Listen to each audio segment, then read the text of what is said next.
Assalamualaikum warahmatullahi wabarakatuh. Sebelumnya, perkenalkan nama saya Nurmala Yuliasari dari Universitas Islam Malang yang mengambil mata kuliah Pendidikan Anak dalam Keluarga di Universitas Sains Al-Quran.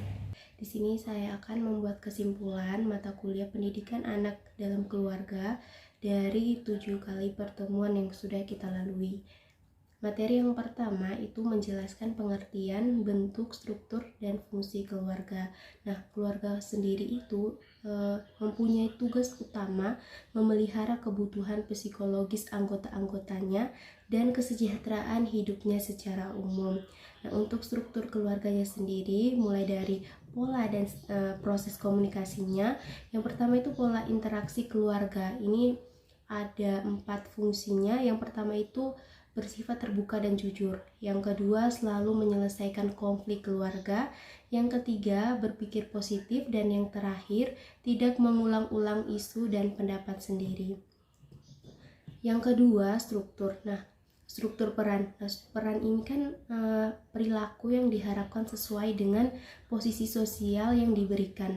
Nah, yang dimaksud dengan posisi ataupun status ini adalah posisi individu dalam masyarakat. Nah, misalnya sebagai suami, istri, anak, dan sebagainya. Akan tetapi, kadang peran ini tuh tidak dapat dijalankan oleh masing-masing individu dengan baik. Nah, yang ketiga ada struktur kekuatan. Nah, kekuatan ini merupakan kemampuan atau potensial ataupun aktual dari individu untuk mengendalikan atau mempengaruhi untuk mengubah perilaku orang lain ke arah yang lebih baik atau ke arah yang lebih positif. Yang keempat ada nilai-nilai kekeluargaan. Nilai keluarga itu seperti kayak pedoman bagi perkembangan norma dan peraturan. Selanjutnya ada fungsi keluarga. Yang pertama ini fungsi efektif. Keberhasilan suatu fungsi efektif ini itu tampak pada kebahagiaan dan kegembiraan dari seluruh anggota keluarga. Nah, yang kedua ada fungsi sosialisasi. Keberhasilan pengembangan individu dan keluarga itu dicapai melalui interaksi ataupun hubungan antara anggota keluarga yang diwujudkan dalam sosialisasi. Yang ketiga, fungsi reproduksi. Keluarga ini kan berfungsi untuk meneruskan keturunan dan menambah sumber daya manusia. Yang keempat, fungsi ekonomi. Fungsi keluarga itu untuk memenuhi kebutuhan seluruh anggota keluarganya. Masuk pada materi yang kedua, proses pembentukan keluarga, kesiapan untuk mengasuh, kehamilan, dan kelahiran. Nah, menjadi orang tua bukanlah hal yang sangat mudah. Akan tetapi, tidak juga terlalu sulit yang seperti kita bayangkan. Nah, salah satu kunci sukses menjadi orang tua yang sukses yaitu mempersiapkan dari kedua belah pihak. Hamil dan punya anak itu sudah sudah mempunyai tanggung jawab atau dambaan bagi setiap pasangan yang setelah menikah. Nah, etika memiliki kehidupan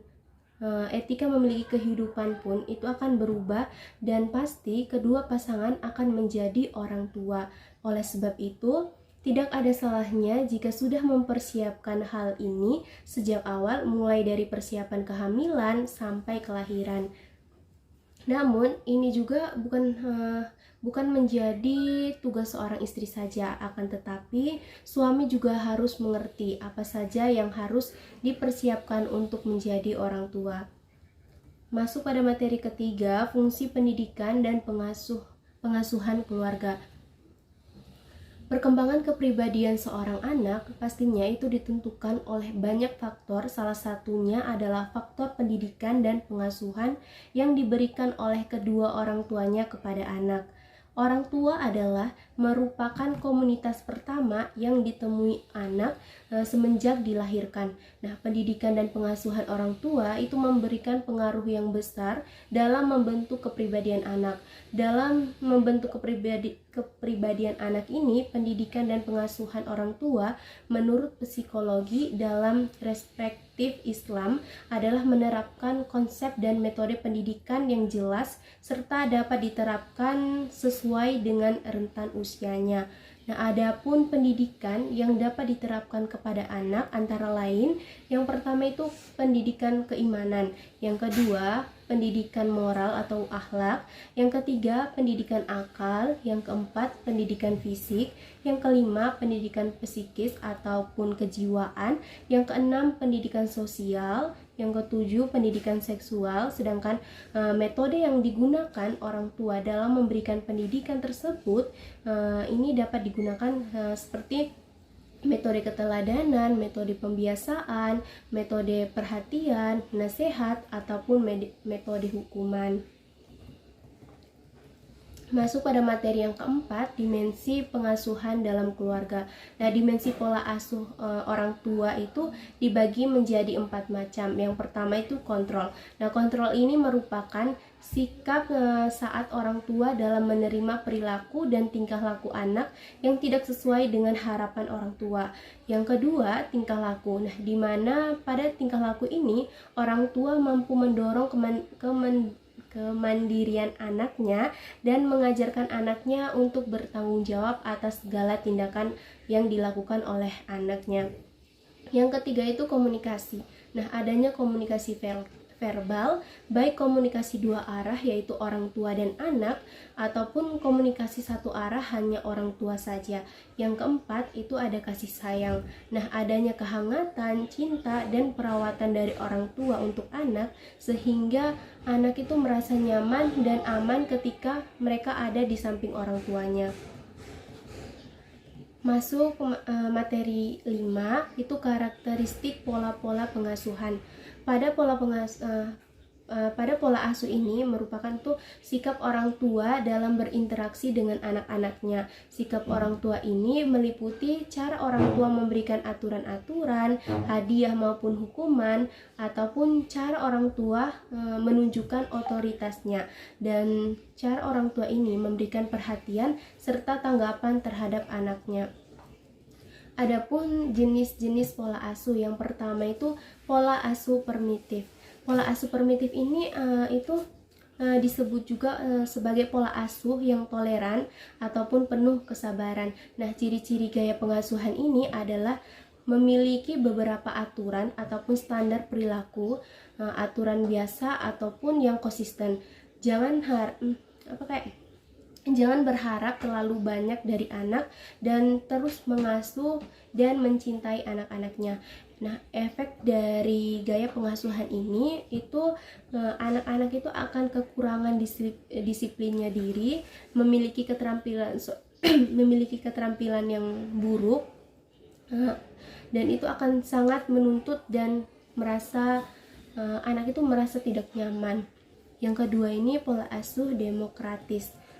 Pola pengasuhan ini tuh lebih menekan di mana orang tua dan anak itu selalu berbicara bersama untuk mendapatkan sebuah solusi bagi kedua belah pihak. Nah, pola asuh ini itu kayak seperti mendorong anak untuk berani berpendapat dan lebih percaya diri. Terus anak juga itu merasa lebih dihargai karena orang tua itu terbuka mendengarkan pendapat anak. Nah, ini juga yang kemudian merekatkan hubungan anak dan orang tuanya. Orang tua juga ini bisa mendorong anak untuk disiplin dan mandiri, serta mendidik anak bagaimana membuat pilihan terbaik,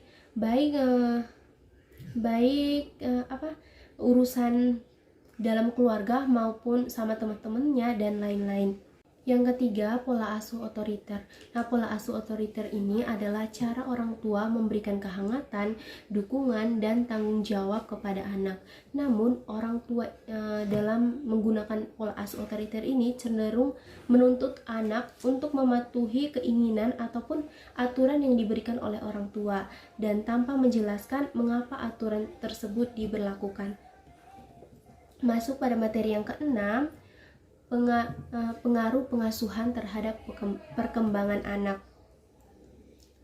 Pola asuh orang tua merupakan pola asuh yang diterapkan terhadap anak dan bersifat relatif konsisten dari waktu ke waktu.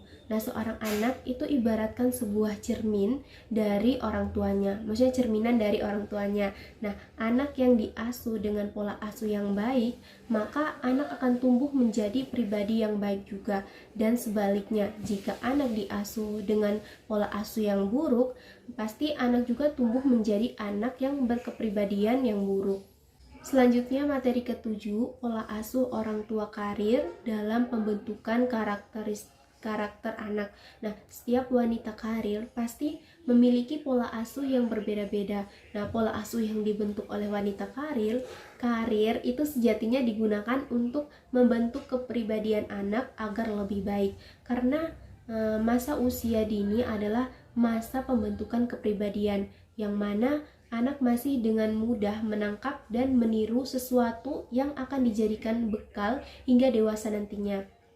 Jadi, pola asuh yang diterapkan orang tua nantinya akan tertanam dalam otak anak dan akan dijadikan acuan bagi anak yang bersosialisasi dengan lingkungannya. Namun, pola asuh yang dipilih ini bermacam-macam. Ada yang lebih keras, ada pula yang lebih demokratis. Itulah kesimpulan atau poin-poin penting yang terkait dengan materi pendidikan anak dalam keluarga. Kurang lebihnya saya mohon maaf. Wassalamualaikum warahmatullahi wabarakatuh. Terima kasih.